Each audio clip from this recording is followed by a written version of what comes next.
canivete, pode chover pedra. O inimigo pode se levantar quantas vezes ele quiser. Mas é na presença do Senhor que eu quero estar. Glória a Deus!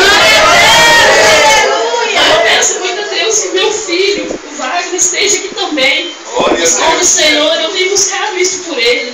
E eu creio que o Senhor tem cuidado dele onde ele estiver agora. Qualquer lugar que ele estiver, ele seja invisível aos olhos do inimigo. Amém. Então, Senhor, eu agradeço muito a Deus. Isso que aconteceu aqui hoje, irmãos, não se assuste não, isso é só o começo.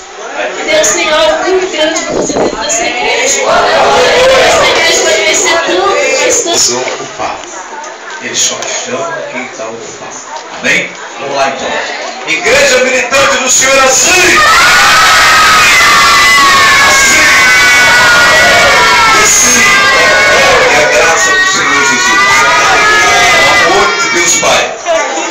A doce consolação do Espírito Santo desça sobre a nossa vida até a volta do Senhor. Pai, leva-nos para casa. Livra dos assassinos, das balas perdidas, de todos os demônios do asfalto, em nome do Senhor Jesus.